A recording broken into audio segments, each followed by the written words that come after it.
हाँ, नमस्कार दोस्तों, स्वागत करते हैं आप सभी को आपका यूट्यूब चैनल टारगेट भोजपुरी। जी बता दूँ कि भोजपुरी के हिट मशीन खेसारी लाल जी का एक बहुत ही हाई लेवल गाना है। जी हाँ दोस्तों, गाना बहुत ही हाई लेवल, बहुत ही बवाल का होने वाला है। जी हाँ दोस्तों, सूरज बाबा गाने का बोल है जो कि खेसारी लाल यादव और प्रियंका सिनी सॉन्ग को मिलकर पूरा किए हैं। और गाना आप सबके बीच यानी कि कल सुबह 6 बजे देखने को मिल रहा है Khesari music world YouTube channel के माध्यम से। जी हाँ दोस्तों, तो गाना बहुत ही हाई लेवल, बहुत ही बवाल का होने वाला है, यानी कि यह छठ गीत है, यानी कि दूसरा छठ गीत है। जी हाँ दोस्तों, तो गाना कल सुबह देखने को मिलेगा। और आस्था सिंह जी यानी वीडियो फिट में नजर आने वाली गाना पूरी तरह से हाई और बहुत ही बवाल का है। जी हाँ दोस्तों, कृष्णा विदर्जी जी गीत को लिखे और म्यूजिक है बड़े भैया आर्या शर्मा जी का।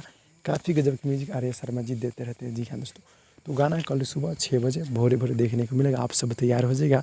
आप लोग मेरे चैनल को सब्सक्राइब अभी तक नहीं किए तो अभी तक कर दीजिएगा। और जितने भी भाई लोग दिख रहे हैं आप लोग मेरे चैनल को सब्सक्राइब कीजिए, दोस्तों में शेयर कीजिए। और कोई भी गाना का अपडेट आएगा तो मैं टारगेट भोजपुरी के माध्यम से कोशिश करूँगा सबसे पहले बता लाने का, तो आप लोग सब्सक्राइब कर दीजिएगा। मिलते हैं अगली वीडियो में, तब तक के लिए धन्यवाद।